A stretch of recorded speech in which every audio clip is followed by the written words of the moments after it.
Take two, where this time I don't complain about the roguelitification of games. Hi, everybody. Welcome to Overthinking Games, a podcast about what games can teach us. This is a bit of a weird circumstance for us. We're actually recording our intro here at the end. Originally, we were going to do an episode where I was going to talk about the our unhealthy relationship with some games, but we ended up talking a little bit too long about the games we played this week, and we actually got a listener response, which we spent most of our time responding to those two things. So you're going to be hearing us make references to like our topic for the day, which would have been like our unhealthy relationship with games, but we didn't get to it. We'll get to it next time, or I don't know, maybe sometime in the future. We have to record a Christmas episode soon, but thanks for listening. There you go. Cold open. I've got one. I'll say my thing. Okay. Well. Okay. Cocoon winning debut indie game is like a black belt in jiu-jitsu going to a new gym and competing as a white belt. It's sandbagging. It's ridiculous. Not debut. They made indie and limbo. No, inside and limbo. I fucked it up. Anyway, welcome. Anyway, I didn't watch the Game Awards. Hi, everybody. Welcome to Overthinking Games, a podcast about what games can teach us. My name is Seth. I do podcast things here sometimes, occasionally. I'm joined by Dempsey. Hi, my name is Dempsey. What's up? How's it going? And I'm also joined by Katie. Hi, I'm Katie. I fucked up my cold open. It's fine. It's okay. It's one of those days. We're recording on a Sunday. We used to record on Sundays, but now we record on Thursdays. But scheduling, you know how it goes. It's fine. We are doing an episode that for me is topical because I have been playing some games a little unhealthily. And after we're done, I'm going to go play the same game I've been playing unhealthily. I already played it for like 6 hours today. I'm going to go play for another couple. But before we get to that... Balance. Nope. What have you guys been doing this week? What games have you guys been playing? Dempsey, how about you? Last time I talked about how I finished Baldur's Gate and how there was a weight lifted off of me, and I felt so much freedom to play other games. And so for the last 2 weeks, I have played more Baldur's Gate. Yep. Tracks. Been there. It's okay, so to be fair, my first run throughs did not include Astarion because I got offended when he tried to bite me, and so I kicked him out of my party. And it did not include Liesel because she died before I got her in my party. And also Shadowheart died halfway through the game, and it felt like a big narrative moment for Shadowheart, so I had to respect the choice. So I would like to see what all the other characters, like how all those characters that did not come with me, how they end their stories. So I feel like it's okay for me to replay this game immediately. Also, Neil Newbin won for Best Performance at the Game Awards. He plays Astarion. Oh, good. And I have been seeing like clips from his Astarion performance like later in the game when it gets to his like emotional arc. And like Baldur's Gate 3 is so well written as a game. It's crazy how good the writing is in this game. I followed Karlach and Will, and those were like the two characters that I really like. I got as much of them as possible, and they were very good. But I hear like the Astarion, his whole thing with his vampire-ness is so I'm very excited to experience that. And so Baldur's Gate 3 won Best Game, and so I feel like it's okay to go back and play it right away. Also won Best Community Support, Best Multiplayer Game. Is there any others? I'm looking through it now. So at least 3 categories.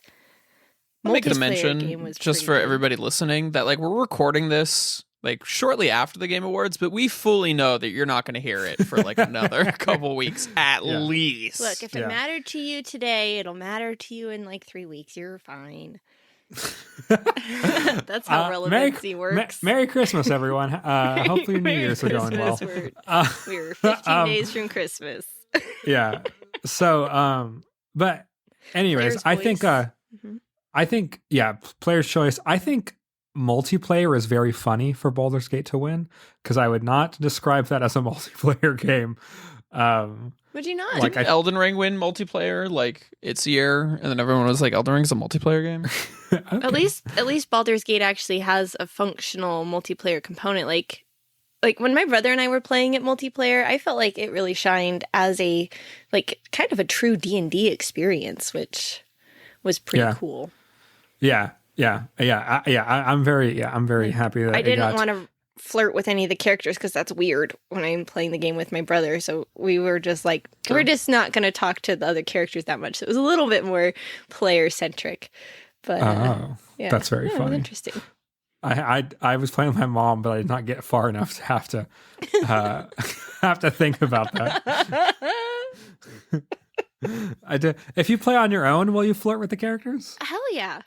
Okay. Yeah, I'm like, I am neck and neck tied with Karlach, Shadowheart, and Asterion. Oh, So- also Gale. I forgot to mention that Gale I did not have too. Gale. It's actually Gale- a four-way tie. He threatens to kill himself if you don't love him, which is a vibe I can get behind. He he's I was super like, that's a red flag. he's super hung up on his ex-girlfriend who was a god, That'll happen. and he gets really Aren't we all? depressed and really manic. Also, the lead developer and owner of Larian Studios went up and accepted the award in like a half suit of armor. Yes, if you guys I saw love pictures of that. No, Which is No. like a literal, like he was wearing like slacks, like dress pants, but like everything from the waist up was like a suit of I armor. love that. I gotta look this one up. And it's very funny because he was like, I didn't expect to win, but like he wore a suit of armor he to the Irish? award show. So like, I'm pretty sure he Is he expected to win. Irish? No, he's like some like non-English speaking. Okay. I don't think he's Irish. Because I think he's- Larian Studios is located in Dublin City, like right in kind of pretty much in the same city center. I think I've walked by it without realizing it before, and like they have loads of voice actors who are actually Irish, which my husband was delighted to hear about that. He thought that was Oh, interesting. really? So I wondered, was the developer Irish? But No, his name's fact. Sven Venke. I think he's like Swedish or something like that. that sounds like it. Yeah. Okay. Cool. Well, good job, Larian Studios. You made a good game. And then I played. I've been playing more of Alan Wake 1, not 2. I was gonna say that one stuff too. Yeah, I really want to play Alan Wake 2. Last time I was talking about how much I hated Alan Wake 1. Yes. And don't get me wrong, it is a bad game. It's a bad gaming experience. It is also Even very remade? good. Yeah. Well, it's remastered, not remade. So it still feels a lot like a PS3 game, and in a lot of like ways that are not pleasant. It feels dated. Yeah, it feels very dated. But I think it is worth it as like a narrative experience. I do not think the writing is that great. I don't think the dialogue is very good. I don't think the characters have very emotional arcs. I don't think it's a well written game in that way.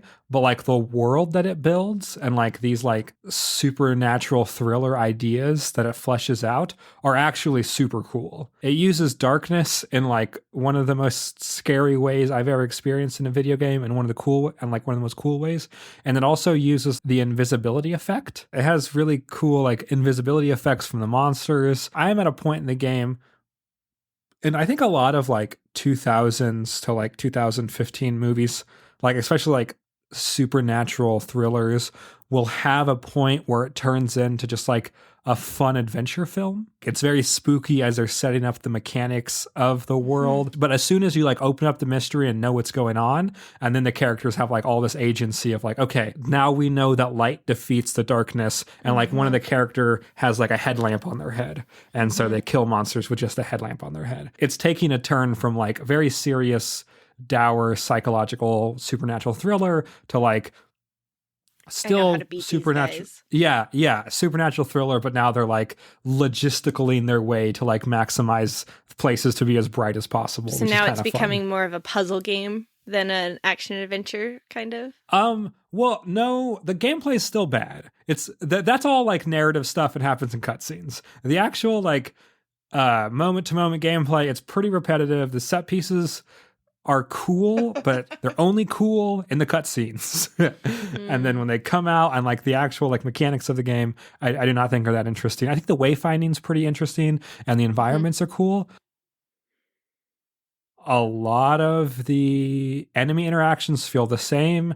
It's kind of the same enemies you're defeating over and over again. There is a fun twist of like the environment, like inanimate objects in the environment can start coming flying towards you. And so like if there's something heavy around, you have to keep an eye on it to make sure it doesn't get flung at you, which is kind of cool. But yeah, for the most part, all of that interesting stuff is like through like cutscenes and world building that you do not directly interact with.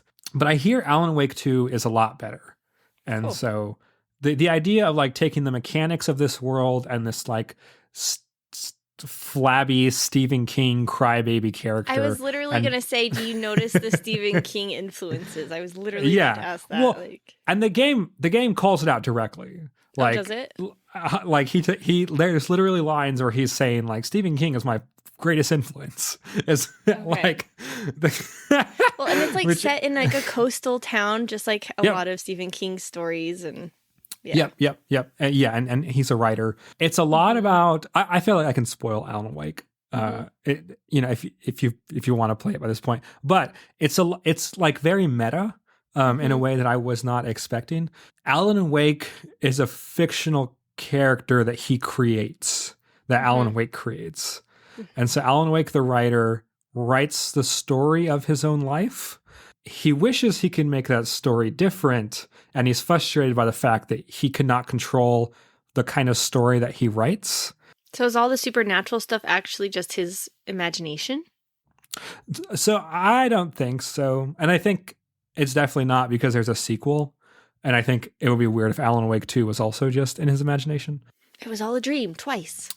And because I know Control is also set in the same world, and Control is also set in the Alan Wake universe. But both Alan Wake and Control you can get free if you are signed up for PlayStation Plus. It's very like meta, like what it is like to write stories, and Alan Wake is at the control of his own writers, like the people that are writing the game Alan Wake. That character is frustrated with the fact that he is a fictional character and would like more agency is kind of what a lot of the game is about, which is fun. Art is kind of the vibe of Alan Wake. Anyways, I feel like I've been talking forever. That's what I've been playing. What have you been playing, Seth? A few different things, but mostly one game which sort of spurred today's topic is a game called Noida, which I think I made a brief mention of the last time we were recording. You did, yes. Noida's a complicated game to explain for a lot of reasons, but it's pretty much like a physics roguelike where it follows some of the traditional like roguelike conventions where you're sort of like going down through layers of like a pseudo dungeon. But where Noida comes into its own is that you're like a wizard who has a wand, and then you like build the spells into the wand to do crazy stuff. So in like the really long run that I was doing today, it starts you off with this like little spell that shoots off a little spark bolt, like pew, pew, pew, pew. And by the time I got done, I had like a massively damage boosted spark bolt that spawned a bunch of chainsaws every time it hit an enemy and did like 1,000 damage, which just like one-shots everything in the game, and it automatically homes in on enemies. So like, and that's like not even like a crazy build for this game. This is like fairly expected for like the length of the run I was doing. So the game has like an incredible amount of depth. Once you realize that you don't actually have to like go into the dungeon on a new run, you can just kind of like go to the left and see what's over there. You realize that there's like a whole world for you to explore that they just like don't advertise. You're just supposed to like kind of wander off one day and be like, oh, like the place that the game tries to get me to go is like 10% of the world. And then there's like an actual other like 90% of it out there that I have to go explore. That's cool. That is cool. It is super cool. The game's a ton of fun. The problem is the map it is procedurally is the map procedurally generated? Because you said it's a roguelite. It's a mix. It's a game that has a sort of variety of like placed things in the map. Imagine like just because you were talking about Baldur's Gate, it's like if the areas between like the druid camp and the goblin camp, imagine if all of that was randomly generated, like the forest between them, but the actual camps weren't. Okay. Got you. Okay. So there's like a ton of stuff, and you kind of automatically know where it's going to be every run. But everything sort of in between those is random. Okay. So either way, the game's a ton of fun. It feels like one of those games that you probably dump like 1,000 hours into, and then you kind of like are just starting to understand all of the intricacies. Mm-hmm. So I've played it for about 50, and I wasn't doing too bad. For anybody who's played it before, which I'm sure the cross section of the audience of people who've played this game and people who listen to us is, I'm sure, pretty small. But I got like a 7 orb run, which is fairly impressive. Doesn't mean anything to you guys, but it's too complicated to explain. I'm very impressed, Seth. Good job. Good job. Thank you. It only took me like 6 hours. Anyway, all to say, I've been playing the game way too much. It's all I've been thinking about recently. And that kind of spurred today's topic of games that we maybe have unhealthy relationships with. Otherwise, I have been playing a few other games. I've been playing more Bloons Tower Defense. It's kind of fallen into like the comfort game for me. It's a game that I feel very comfortable about just like sitting down, playing around of, like working on. I almost have all the beginners maps black bordered. I've got like one more map to do, so that's pretty exciting. I've been playing some Slay the Spire in the background, which is pretty awesome. That's been I finally got Ascension 20 on the Silent, which I was pretty happy about. Nice job. So now I have Ironclad and Silent on Ascension 20, and I've been doing Defect. I love Defect. Turns out Defect is a lot of fun to play. I love Defect. That's Orbs. Fun. Yes, orbs. I don't think I've ever got anyone above like Ascension 2. I think I'm on like Ascension 2 or 3. I'm not good. I can't get good. I won't do homework. You just gotta play a lot. I get to like the first, like, yeah, I've never taken the last person, all the way through.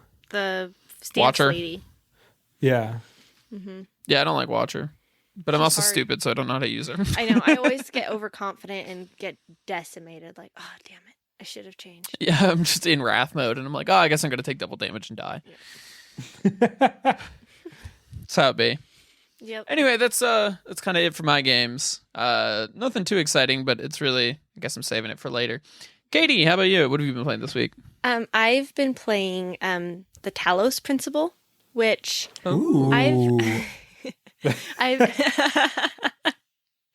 had it in my library since the summer Steam sale, and I don't know why I haven't played it sooner, because it's everything that I love in a game.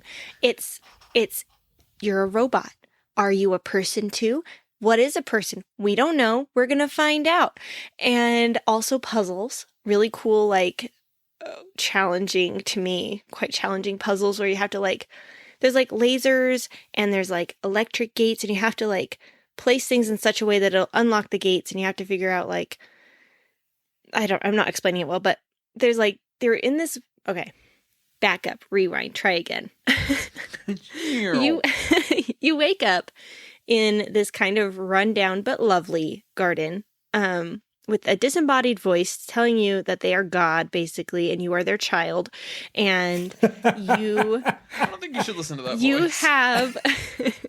You have all of these gardens before you to explore and master and be the boss of, but you may not go up the tower. And I was like, I've heard this story. Okay. And then as you go through... I'm going to go up the tower. I want to go up the tower. I understand my mission. Thank you for telling me.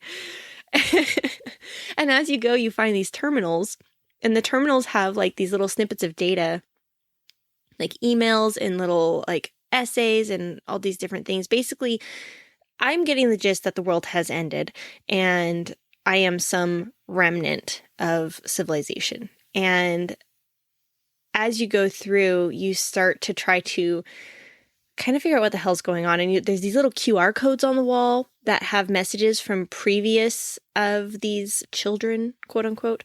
It has actual like QR codes? Yeah. And like if you scan them, does it bring you to like a website where it like tells you? I haven't scanned them with my phone, but when you look at them, it like brings up the text. But they are QR codes when you look at them. They look like them anyway. So it's been pretty interesting. So there's this really cool narrative side with this really interesting, like pretty overt philosophical bent that I'm quite enjoying. And then also the puzzle side is really fun. And the achievements are really fun because there was this one puzzle that I kept, every time I went to this level, I would try it again and again, and I just couldn't quite figure it out. And today was probably the 4th or 5th time that I tried it. And I finally, something clicked and I was like, oh, I get how to do it. And I did it. And then I got an achievement that said extreme persistence recognized. And I was like, thank you. Yes. I did not give up. So I'm really enjoying it. I love anything that's like AI, sentient AI situation. Like it's my favorite kind of genre of sci-fi. So that's really what I've been playing the most of. I've also, what else have I been playing? I've played Bloons Tower Defense, and I was kind of killing the fun with that. What's that, Dempsey? I was going to ask you how you like that game. I like it, but I was playing it on easy, and then medium, and then hard for each map, and I was like, this isn't fun. It's not fun at all. So now I'm just playing them all on hard, and when I've gone through everything on hard, I'll go back and grind the earlier levels. But it's fun. It's really... There's something so satisfying in that little pop sound. I turn the music off and I turn the sound effects up. So like, true. Pop, pop, pop, pop, pop, pop. I'm like, yeah. Yeah, you are. You're popping. That's right. So that's been like my bedtime game that I listen to a podcast while I go to sleep. And I'll start a run and I'll like fall asleep and I'll wake up and it's like, oh, I must have, yep, I won. Okay. But yeah, that's pretty much it. I've not been playing too many things. I've been doing a lot of baking and working on my master's degree and grown-up stuff, which was fun-ish. So, yeah. So what is our topic this week, Seth? Before we get into that, Oh, we have a letter that we have not read oh out. God, yes. True. Yes, listener mail. We have listener mail. Katie, because you're Yes. our literacy teacher and I have most faith in your reading abilities, I will. would you like to read our listener mail? I would. Let me bring it up. Also, I think this Intuitive. person included their last name, but we should probably I only won't use their say first it. name. No. So this is from Skyla. So thank you for writing to us, Skyla. We really appreciate it. I'm sorry we forgot to do it last week. We're terrible podcast hosts, but we're trying really hard. Okay, so Skyla says, hello, you are all awesome. I love listening Thank to your you. podcast and the unique points of view you all have. I feel this podcast was curated for me. I'm a college student studying English and performing arts, and the main hobby that I would claim is playing games. Supercell mobile games, Stardew Valley, Minecraft, and anything I'm recommended. I love Katie's input when it comes to literature, Dempsey's input when it comes to film, and Seth's logical voice of reason. I have a few questions that I would like to hear. What the hell? You're a science teacher. It just comes with the territory, I think. I mean, it does. She says, I have a few questions that I would like to hear you talk about if you get the chance. Number one, are there any games that you would consider completely non-educational or maybe even harmful to interact with? And what do you think about... That's our topic. I know, it's perfect. We totally planned this. Hey! Kind of. Okay, And- yeah, sorry. What do you think about games that are clearly meant for educational purposes? Number two, do you have or ever have had guilty pleasure games? And number three, if you could pick two games and combine them into one, what would they be? And or if you could make your own game, what would it be? And number four, Fortnite recently brought back its OG map and is becoming popular once again because of it. Are there any games that you feel would benefit from doing something similar, like going back to its roots? Yes. Yes, I do, Skyla. I'll talk about that. Should games like that try not to change things that are working and only expand? Also, I do think you are a video game podcast. Sincerely, Skyla. I think that's a reference to if we are.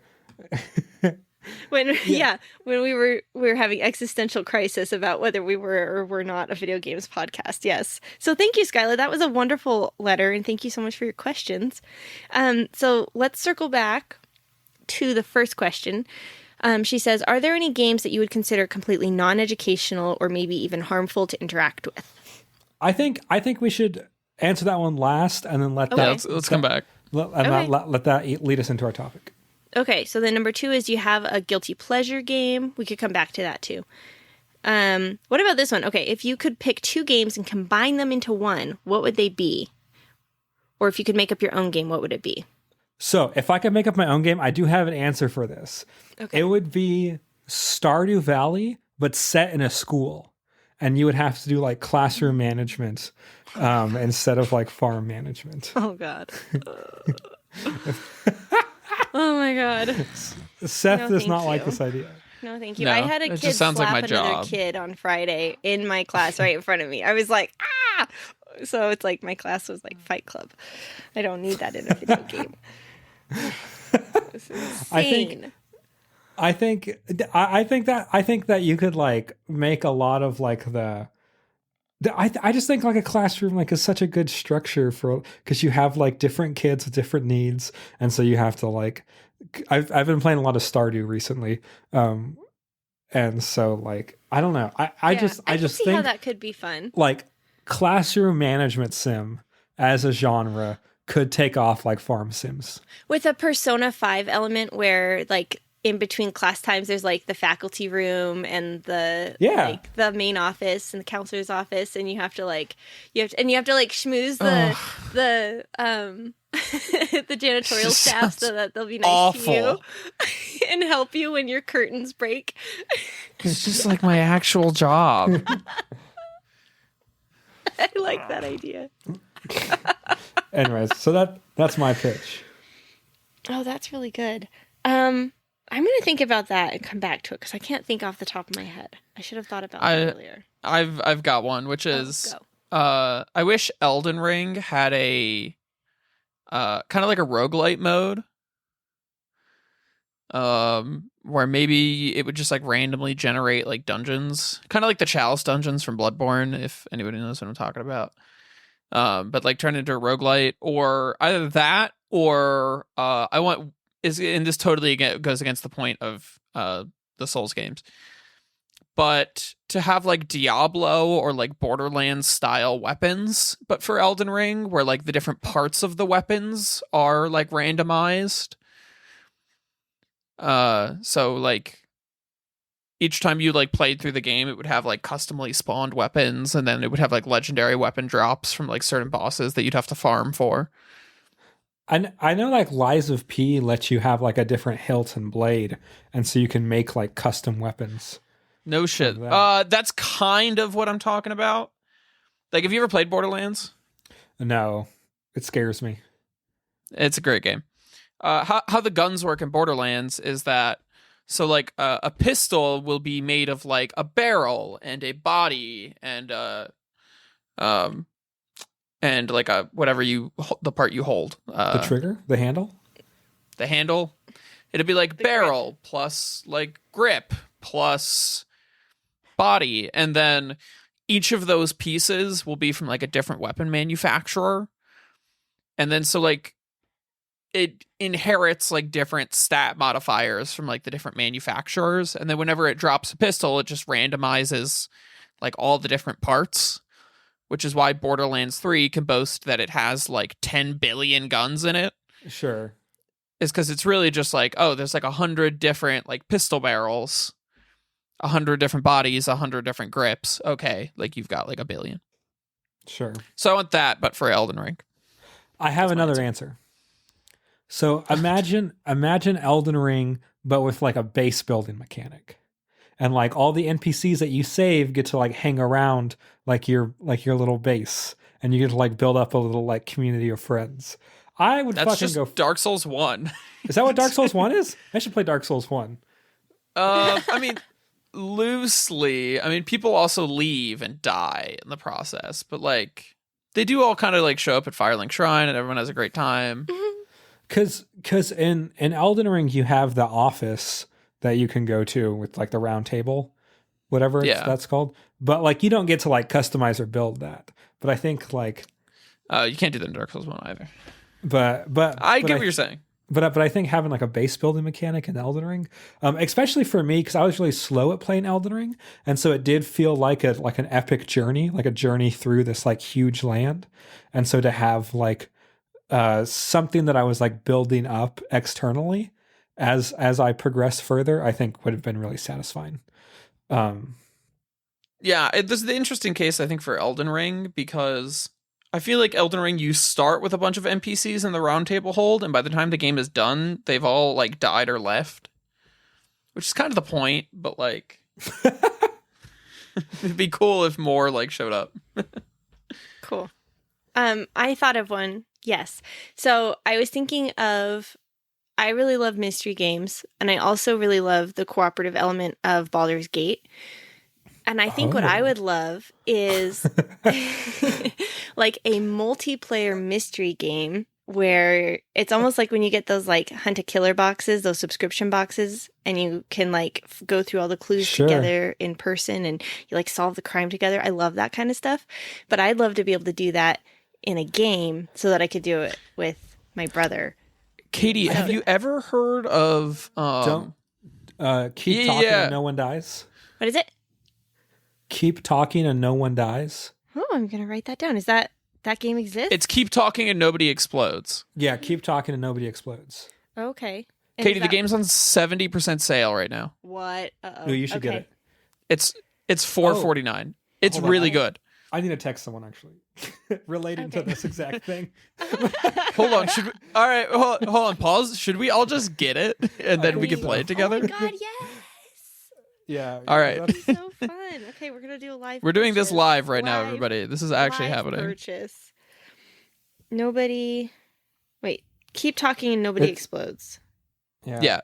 So how the game works is, Dempsey, do you want to explain it or do you want me to explain it? So I've never played it before, but as far as I understand it, you are defusing bombs, and one person has the instructions, and one person has like the actual bomb, and so you have to like have that person explain to you what to do, but you do not get access to the instructions, and they can't see exactly what the bomb looks like. Oh my God. Okay, I'm gonna buy this for my brother too while I'm at it. And I think it also, you can do it with like more than two people is the other thing. Like, it's definitely like a multiplayer capable I love game. that this already exists. That's amazing.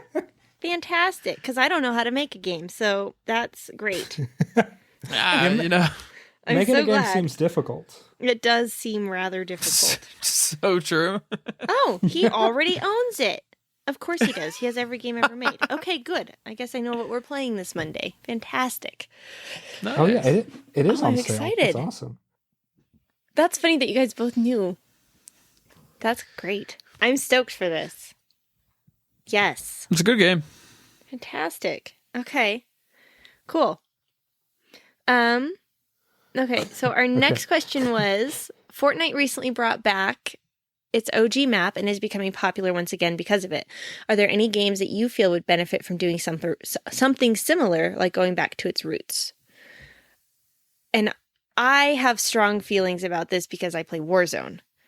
And Warzone took away, now I've just blanked on the name, but took away the main map. What was it called? What the hell? You know how that's like when you're like, the second you need the word, it's gone? Yep. Original map was called Verdansk. That's right. It was V something. Verdansk. That was like the OG map. And then they also had Rebirth Island, which they released shortly after, which was like a smaller version or smaller map that you could play on where you would come back and play to be able to play again. Whereas Verdansk was a battle royale. Once you die, you're out. And the goal of the game is to play with a small squad or solo and be the last person standing. And this map was so good. And it was amazing because I had never played on anything as large scale at the time. It was also during the pandemic, so there was definitely a little bit of like, I can't go anywhere and I can't do anything, this is great situation going on. But then they got rid of Verdansk and have gone through a series of maps that have been less than stellar, and nothing like really recreates that feeling. And so I personally think going back to an original that's really well designed is a good move, because like, give the people what they want. We loved it for a reason. Give it back. That's what I think. So I don't know about Fortnite because I don't play Fortnite, but yeah, neither do I. I'll be honest, I don't think I have anything. I was really trying to think about, like, it's got to be a game that is like old, but it's been continuously updated. But I like a game that I think people would be interested in sort of playing the classic version of it. I don't really know if I have anything. It's like it's just not my kind of like game genre. yeah, you're not really into the games of service. Yeah, games as a service. I think it's kind of tragic with these living games. We've talked about preservation in the past. I feel like it's a little bit tragic that, and I understand why they have to do it, they can't keep all of the maps, especially when they're these large-scale maps that can host 130 or 175 people or whatever, because you would split the player base too much, and you wouldn't have full lobbies. So I really understand that, but I think what I've seen with Warzone, and I haven't played it in the last month or two, but what I have seen with Warzone is they've started a rotation. So they have a couple of maps that they keep loaded on the game, and they rotate between them. And you don't get to choose which one you go to. It's like on a timer. And I think that works really well to let people play the map that they prefer without splitting the player base. So there is one example I can think of, which is Hearthstone did a classic, because they had like World of Warcraft Classic, which was like super popular. They did like a classic mode for Hearthstone, which was popular for a little bit. But as it turns out, like everybody kind of already knew what like the best like decks were and like how to play them, so it kind of fell out of favor really quickly. So that's my only concern, is I think like nostalgia content is cool as like a gimmick, but ultimately I think people are, once they experience the nostalgia, they're kind of like, okay, like I'm good. I do wonder if they were to bring back, like in my scenario with Verdansk, if they brought back that map, I wonder if it would live up to the rosy memory, or is it like you can never go home again? You know, I don't know. I don't know if we're like far enough into sorry, Dempsey, I'll let you go in a second. I don't know if we're far enough into like the Fortnite, like new old map drop to know if it's just like, hey, this is like nostalgia content, but like it's not going anywhere further than this. Like it got this big like marketing spike, but after that falls back off, is there really like a retained player base? Right. Are they just trying to get back like some of the people that have dropped off? Yeah. Yeah, that's true. Okay. What were you going to say, Dempsey? Example I can think of, because I do not play games as a service games, is Call of Duty, and bring back regular zombies. I think zombies are too complicated now. I want simpler zombie. Like I think zombies, like there's so many portals and like different like oh my gosh things that happen. Like there's different dimensions you have to go through and shit like that. And like no, I just give me like Fidel Castro and JFK in a bunker underneath the White House, and I am happy. This is the moment where the truth comes out that in his soul, Dempsey is the oldest one in our group. I just want to say, it's like the most crotchety old man statement right there. No, like you know what? I'll be honest. I'm on the same page here. Like, take a look at like Nocturne and Toten, and then like take a look at like modern zombies maps. Like first zombies map, you're in a house in a swamp. You shoot zombies. That's it. That's the whole game. Put like a box in there, and I'm happy. I 100% agree. I think zombies have gotten too complicated. That's funny. I don't really play zombies, so I couldn't really speak to it. But I could just give you a hard time, which is what I do. So true. Okay. So then that takes us to our other two questions, which kind of segue us back to our topic, which we haven't really addressed yet. So she said, we're already like 40 minutes in. We'll talk about what we talk about. It's fine. It's fine. Are there any games that you would consider completely non-educational or maybe even harmful to interact with? Which I think brings us directly to your topic, Seth. Yeah. Go. Yeah, go for it, Dempsey. No. I was going to answer the question and then let you segue into like the broader topic. No, yeah, sure. I would say no. I think that any form of art can be interacted with in an edifying way. That is my view on art. I do not think any art is without value. I'm just thinking about like XQC live streaming himself like playing virtual slot machines. That's some edifying art right there.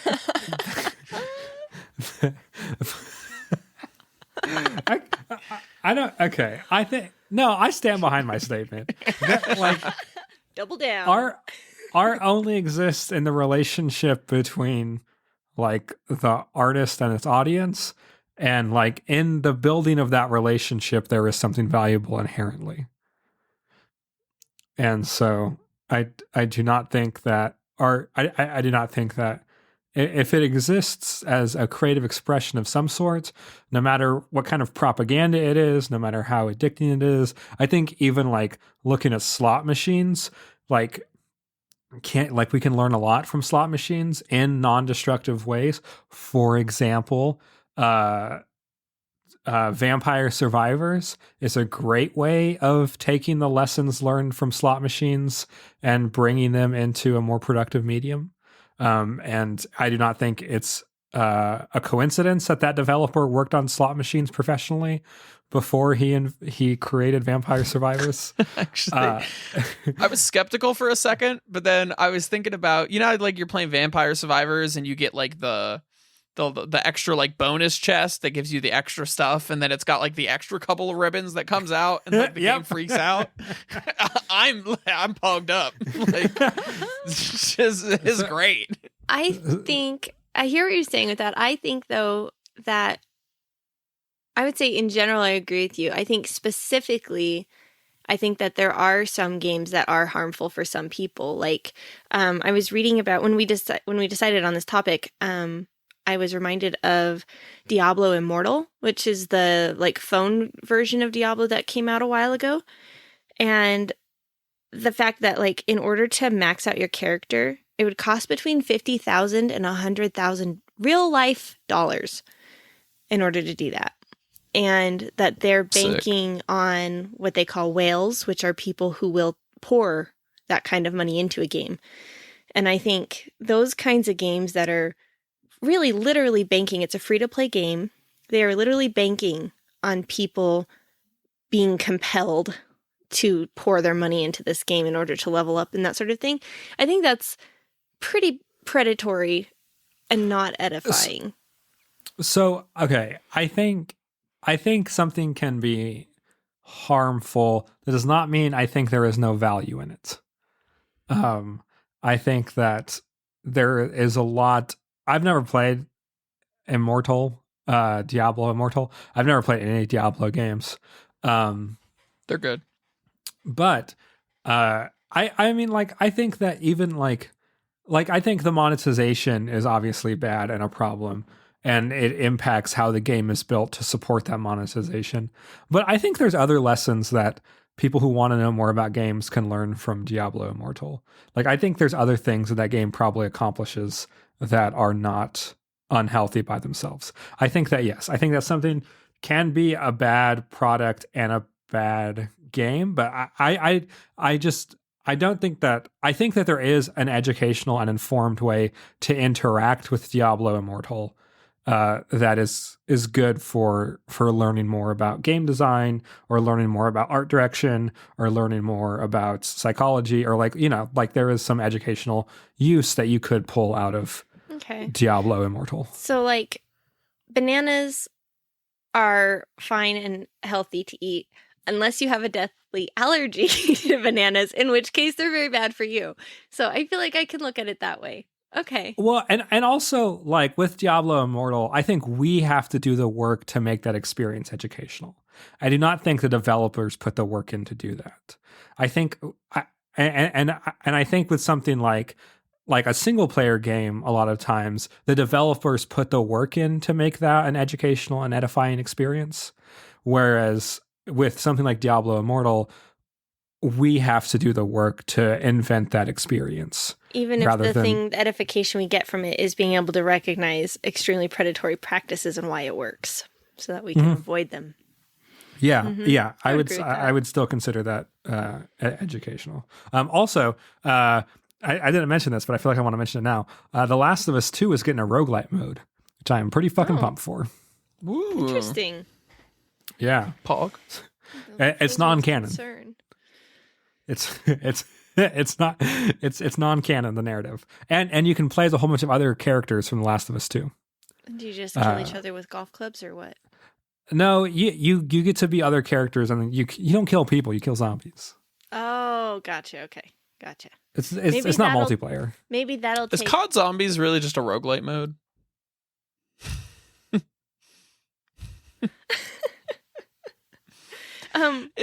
It's kind of occurring to me, and just Katie, before you go, no, you're good. I wonder if we should just do this episode should just be the like, hey, we got a viewer message, and then because at this point we're like nearly 50 minutes in, so we could just like re-record the intro and be like, hey, this was originally going to be an episode on this topic, so you're going to hear some references to this, but we're actually going to do that next time. Instead, we kind of just got distracted by like the games we were playing and the viewer questions. Yeah, I think that's great. That's fine. Yeah. All right. We should. I think we should have finish fun answering this. I think it's going to be hell. I think we should finish answering the questions though, because I think we still have one. Yeah, we do. Right? Yeah. Yes. So our final question. Wait, Seth, do you think that a game can be inherently uneducational? Oh yeah. Right. I didn't answer this one. Sorry. You both swayed me at separate points in this process. Because my initial thought going in was no. Like, I think most experiences come with something to learn from them, even if they're like negative experiences. And even I think some of the like game experiences that in general have gotten some of the most like widespread negative reviews. I'm thinking of like No Russian from like Modern Warfare 2 is like, I think, classic example. I think we learned something about like the gaming in general in like society and how people react to games from that. So in that sense, my thought was no, but I can also see like, again, my example of like XQC, just like rolling slot machines. Maybe it's ultimately down to like the experience we make of it can be educational, but I think that's obviously easier for some games than other games. Yeah. I would say a game like Gollum is hard to pull education out of. You guys know about I don't Gollum, know that right? game. I was waiting for you to explain what it was. Yeah, you're gonna have to explain it. Oh, so Gollum is considered the worst game of 2023. Harsh. And it bankrupted the developer, and is considered unplayable. It's just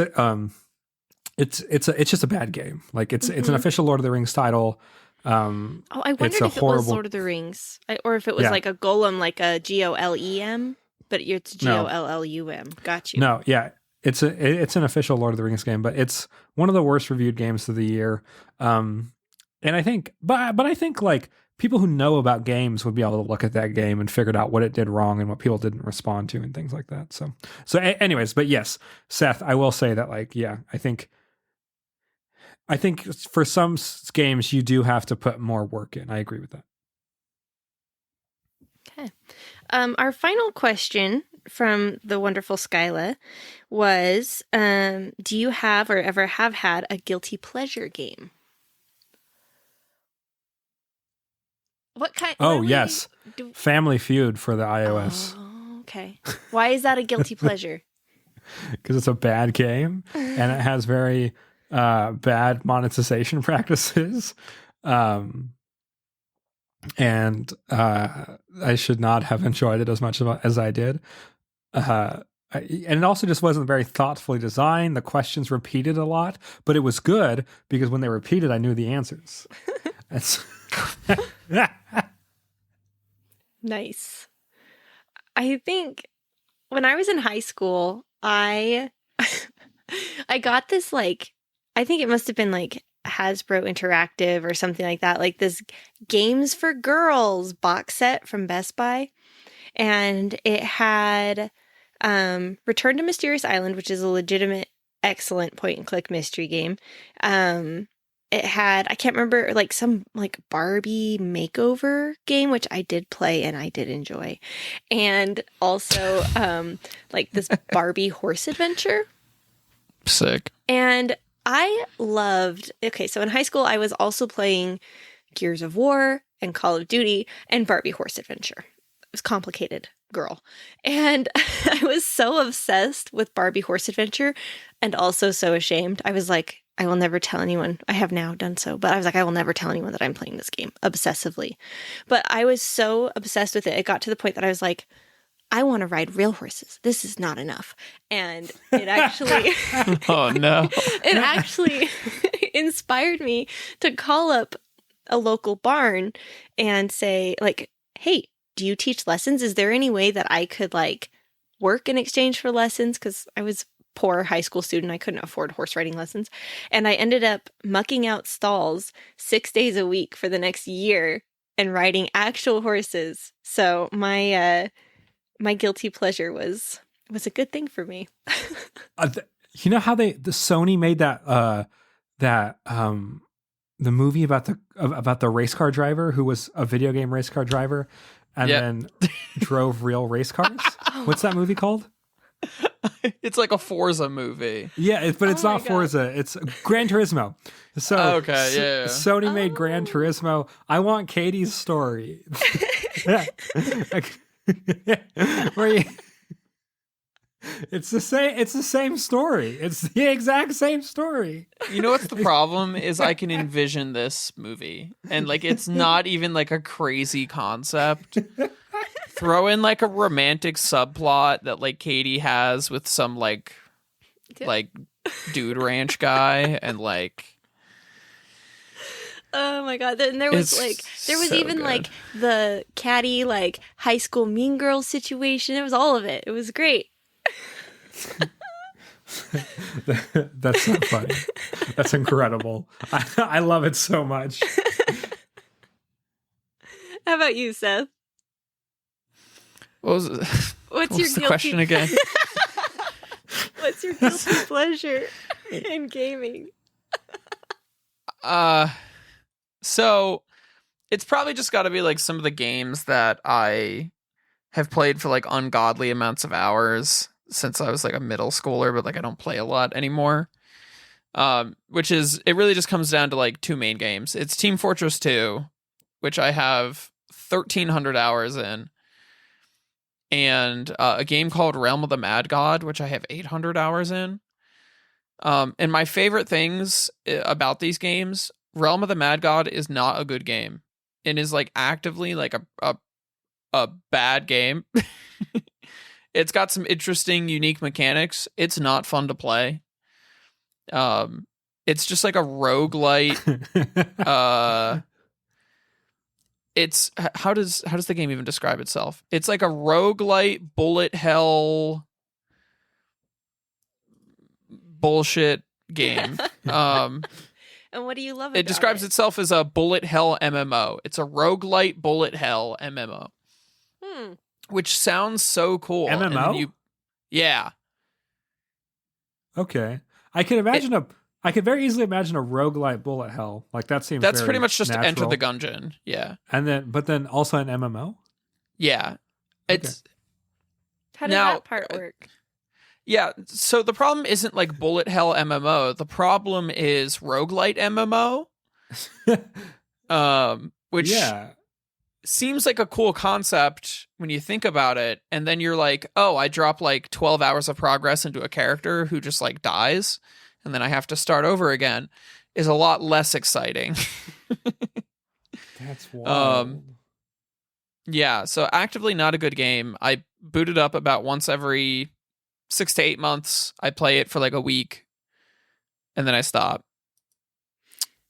What is it that keeps making you come back? Man, if this game was good, it would be so good, but it's just not. I understand. You're like, the idea is great, but the execution is lacking. The idea is so good. Now, here's the thing. The game's been around since like 2012. So like it's an old game at this point. It's an awesome concept. It's got a bit of a flawed execution.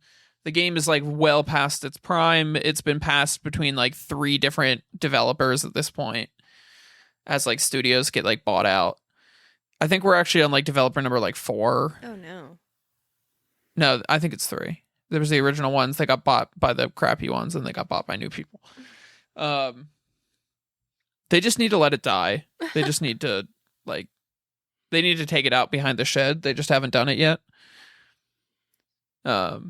Anyway, yeah, it's not a good game. Nice.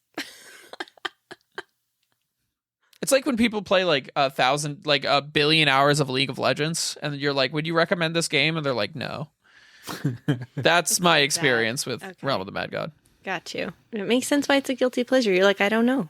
I couldn't tell you. Funny. Okay. Well, thank you so much, Skylit, for your email and all of your wonderful questions. We really enjoyed reading it and responding to your questions. So thank you. Okay. So if we're not going to do Seth's topic, I have a few things to say about the current gaming news cycle. Okay, go. Before we go. So first of all, GTA 6 looks incredible. I saw the trailer. Did you guys see the trailer? No, all I've heard about seen is on the like gaming circle jerk subreddit, like people making fun of all the people who are upset about the fact that it's a female lead. That's all I've heard about it. Oh, well, yeah, that's the internet for you.